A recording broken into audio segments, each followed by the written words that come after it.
Come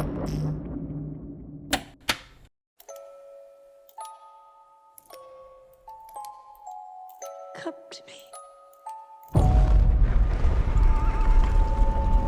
Come to me.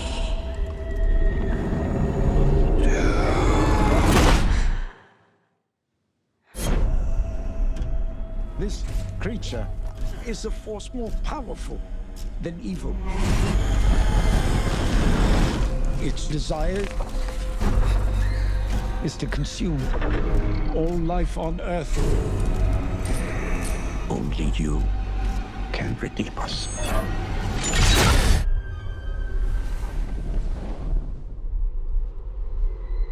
I'm ready.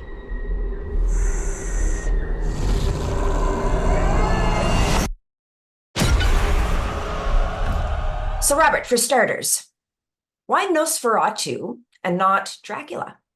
Nosferatu is something that has been close to me since I was a kid. Basically, when I was perhaps 9, somewhere around there, I was at the school library and they had like a series of books about different monsters, werewolves, like witches, whatever. And there was a book on vampires, and that was the first time I ever saw a picture of Max Schreck. And it was, you know, him in the doorway of the chamber where Hutter's staying, you know, in under the Gothic arch. And I just thought it was the coolest thing I'd ever seen, and I really wanted to see the movie. And it was, you know, it was the olden times, so like we lived in a rural area, so my mom had to like drive to the mall that was like 40 minutes away to order the VHS to come in the mail, blah, blah, blah, blah, blah. And I was really haunted by the movie. And I found out that the version that I actually got, I didn't remember this, but I like looked it up at some point in the last few years, didn't have a score. So there was like no cheesy organ score. So I was like literally watching it completely silently. But I think that probably helped ingrain itself into my head as a kid, because I think that maybe some of the like really bad scores that were on those VHS versions could have messed up the movie. But you know, because you have this degraded image, sorry, from a bad like print, you know, you don't see the bald cap on Max Schreck, you don't see the grease paint, you know, and it's that like degraded image that gave rise to the myths that like Max Schreck was really a vampire and that whole Shadow of the Vampire mythology. Anyway, so that really stuck with me. And I think that it is, you know, I watched the Bela Lugosi Dracula earlier. I was a massive fan of the Coppola version as a kid as well. But something about Max Schreck, like, and the atmosphere of that movie really stayed with me. And so then when I was in high school, I did like a senior directed play of Nosferatu that was sort of cardboard and you know, it was the kind of thing you do with your friends, but it was black and white on stage. Like we painted ourselves black and white, and it was more expressionist than the Murnau film, like more Caligari-ish. And anyway, a local theater impresario, I directed this with with a friend of mine, Ashley Kelly Tata. She's now an opera director, and she's based in New York. But this guy, Ed Langlois, who had a theater called the Edwin Booth that I had done a small role in a play. He saw my high school play and invited me to do a more professional version of it in his play, in his theater. And so this sort of cemented that this is what I wanted to do with my career. So Nosferatu just has like this like massive presence in like me, if that's not too funky to say. No, after that story, it seems like it's like embedded in your career's DNA. Yeah. So you mentioned about how the high school production kind of like led you to making this movie, but what was it about putting on that high school production that made you want to be a filmmaker? Well, it was this like it was this all in. It was that I wanted to be a director, Uh-huh. But it was, you imagine like this group of high school kids like all sitting around like doing each other's grease paint and like, gluing Knox sideburns on, and I played Orlok, and I had my like the ears and the bald cap and the whole thing, and it was just like a very, very special experience, and to have and that this like adult gave me uh the authority to do this in this way felt like, because I was 17 or whatever. And that was huge. And then it was successful. It was successful at that theater. I think like basically I got into drama school, and that's the only thing I actually have training in is acting. And I wanted to direct, but I didn't know how to do that. And I was kind of acting in some off Broadway plays in New York, and felt like I could be worse than the people who were directing me.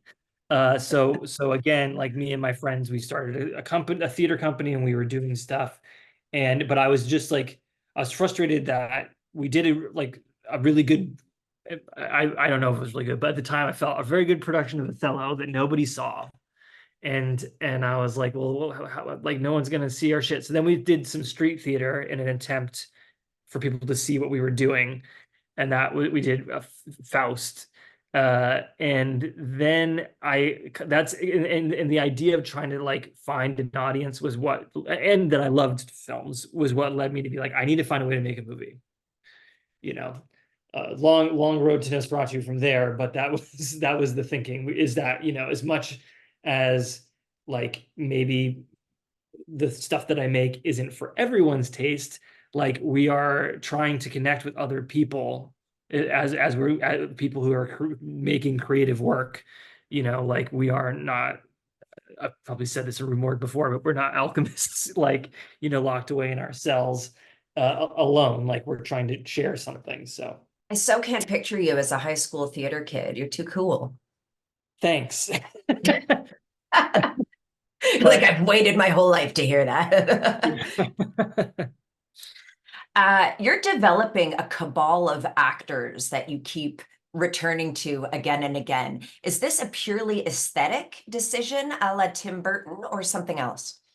I like working with the same people for a lot of reasons. I mean, yes, like how can you not love Willem Dafoe's face? It works, for many roles in many ways. So yes, I like his face aesthetically, but he's also like one of the greatest actors who's ever lived. I think that's fair to say, and I'm lucky that he likes to work with me. Very lucky. But when you have a shorthand, it's easier to trust the person. It's easier to like to try new things, and to like, jump off the ledge together if you've already been working together. I was talking to an actor who I've worked with before about potentially developing something else, and I was kind of talking about some of the other people that I wanted to use, and he was like, oh man, but it's all the same people again and again. And I was like, look, like, I'm not like, Bergman and John Ford like are heroes of mine, and I think that they're, like their company of actors that they worked with was like part of what made their films so great, is that they were, working with these people who they just knew inside out, and so you could get something special. Not to say that sometimes it's fun to work, it's also fun to work with new people as well. But it's cool. So let's talk a bit about Defoe's character, because I understand he's really fleshed out from the original. What can you tell us about the character of Professor von Franz in your version? Well, basically, Bulwer, who's the Van Helsing analog in the Murnau version, like doesn't really do much, and also Bulwer sounds like kind of crappy to say in if people are speaking English.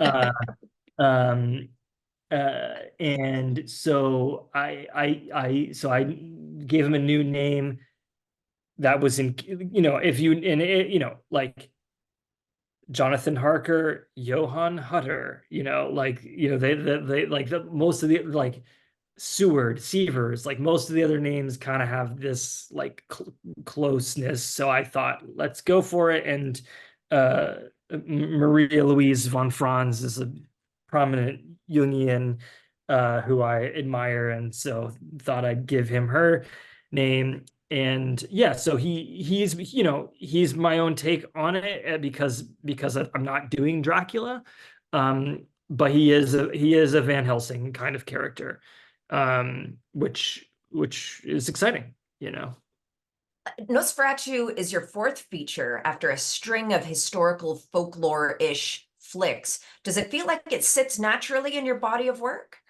I think so. But it's like the movie you always wanted to make, right? Because I heard announcements about this years ago, and you put out other films since then. Yeah, but I'm glad it didn't get made until now. I think we ended up with the right cast, and I think also I'm really glad I made it after The Northman because I just learned so much on The Northman. I feel like after The Northman, I felt like I actually know how to make a film, and I'm not like pretending, and I'm not like so that gave me like a lot more confidence going into this. And also working with Focus on this, they gave me like so much support and freedom, like it's like and at this scale that was like quite I was incredibly fortunate to have that. So it was not without its extreme challenges, but it was a supportive environment to work in. And I would say that like weirdly, it's like I kind of like the movie, which is a very weird feeling. But like usually in post, I hate what I'm making and I'm like writing the next thing furiously. But I actually had a hard time like getting into writing the next thing on this because I was actually like enjoying the process of editing the film in a way I hadn't experienced before. I So love I don't know that if for it's you. good or bad, but it happened. To wrap up, Nosferatu is clearly a lifetime passion project for you. Like, how do you follow up something like this? Like, what's next for Robert? Like, the Phantom of the Opera, Citizen Kane? Like, where do you go from here? Like you never know. I've got like I've got something that I'm trying to get made. You know, trying to go into prep this autumn. That's along the same lines as the kinds of things that I've done, but it's also different. What I don't know. But you always have to have a lot of plate spinning because you never know. I mean, like, Nosferatu didn't happen twice before, and the Lighthouse happened because the Lighthouse didn't happen the first time. So it's not always a bad thing when something falls apart, although at the time it is quite devastating. But yeah, I mean, like I'm being cagey, but I would just say that like I'm always working on a lot of things, which was hard for me to get used to, but I realize that's the only way to kind of like survive in the industry is to like have a lot of things kind of going. Yeah. Yeah. Robert, thank you so much. My pleasure. There is a devil in this world, and I have met him. But you could never please me as he could.